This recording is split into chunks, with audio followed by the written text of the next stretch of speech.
Um único parágrafo. Uma opinião do Ministério Público, será que isso é o suficiente para mudar o destino de um processo judicial inteiro? Bom, nesse caso real que a gente vai analisar agora, a resposta é um sonoro sim. E tudo se resume a um erro crítico. Vamos descobrir qual foi. Essa pergunta pode até parecer dramática, mas no mundo do direito, a gente sabe, a precisão é tudo. Vamos mergulhar fundo nesse caso para entender como um detalhe técnico, um único parágrafo, pode ter um impacto assim gigantesco. Tudo começa de um jeito bem comum, um pedido de prescrição em um processo de execução criminal. A defesa vai lá, apresenta seus argumentos, mas o Ministério Público se manifesta de forma contrária. O problema? A resposta do promotor estava baseada numa lógica que estava fundamentalmente equivocada. E aqui, gente, está o pulo do gato de toda essa história. A argumentação do promotor partiu de uma confusão entre dois conceitos que, olha, até parecem similares no nome, mas são mundos completamente diferentes no direito penal. Vamos entender direitinho quais são eles. Para a gente resolver esse quebra-cabeça, a gente precisa das peças certas. E as peças-chave aqui são os conceitos de prescrição da pretensão punitiva, a famosa PPP, e a prescrição da pretensão executória, ou PPE. Entender a diferença entre as duas é o que vai iluminar o caso inteiro. A distinção aqui é crucial. De um lado, a PPP, onde o Estado perde a chance de sequer obter uma condenação. Do outro lado, a PPE, onde a condenação já existe, mas o Estado perde o direito de executar a pena. O nosso caso pedia o reconhecimento da PPP, mas o promotor respondeu usando a lógica da PPE. É aí, exatamente aí, que o erro acontece. Vamos aprofundar um pouquinho. A PPP é sobre o direito de punir em si. Pensa numa corrida contra o relógio. O Estado precisa cruzar a linha de chegada, que é a condenação definitiva, antes que o tempo se esgote. Se o tempo acabar, fim de jogo para a acusação.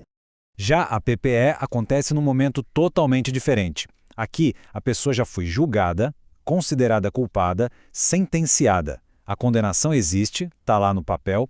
O que prescreve, na verdade, é a capacidade do Estado de fazer valer aquela pena. A sentença existe, mas se torna inaplicável.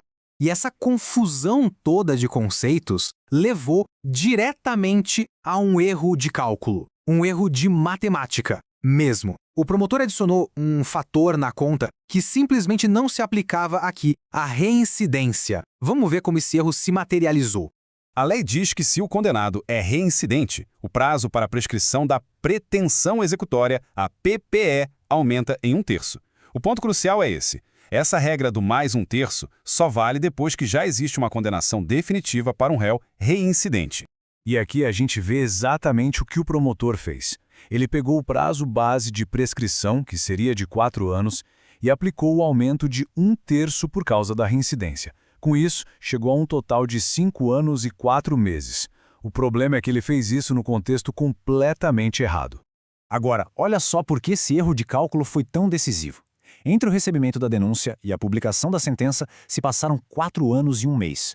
Pela regra correta, com o prazo de 4 anos, a prescrição já teria ocorrido. Mas, com o cálculo errado do promotor, de 5 anos e 4 meses, o prazo ainda estaria correndo. Percebe o tamanho do impacto? Então, para deixar tudo preto no branco, a lógica de aumentar o prazo por reincidência só se aplica a PPE. O caso em questão era sobre PPP. Portanto, toda a base do parecer do Ministério Público estava incorreta. É como usar a regra do futebol num jogo de basquete. Simplesmente não se aplica. Mas a gente sabe que no direito não basta apenas dizer que algo está errado. É preciso provar. E a prova definitiva, nesse caso, a pá de cal na discussão, vem diretamente do Superior Tribunal de Justiça, o STJ. A pergunta que a defesa precisava responder era exatamente essa. E a resposta, felizmente, é surpreendentemente direta. Ela está encapsulada num único texto, uma súmula. E aqui está a prova definitiva. A súmula 220 do STJ. O texto é cristalino, não deixa nenhuma margem para dúvida. A reincidência não influi no prazo da prescrição da pretensão punitiva. Fim da discussão. Esse é o argumento que resolve o quebra-cabeça e demonstra o erro do parecer. Ok, o erro foi identificado, a prova foi encontrada. E agora? Agora o tempo é crucial. A juíza poderia decidir a qualquer momento, e um parecer errado do Ministério Público, a gente sabe, tem um peso enorme. Era preciso agir, e agir rápido. A estratégia é clara e direta. uma petição de manifestação protocolada com urgência. Nela, apontar o erro conceitual, mostrar o cálculo correto e, o mais importante, fundamentar tudo com a autoridade da súmula 220. É uma resposta cirúrgica e contundente. No final, este caso nos ensina uma lição que vai muito além dos detalhes técnicos da prescrição. Ele nos mostra o poder e a responsabilidade da precisão na linguagem jurídica.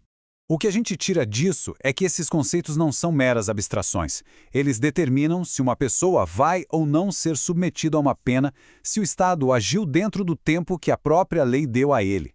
A diferença entre um e o outro é a diferença entre a liberdade e a punição. E a gente termina com essa reflexão.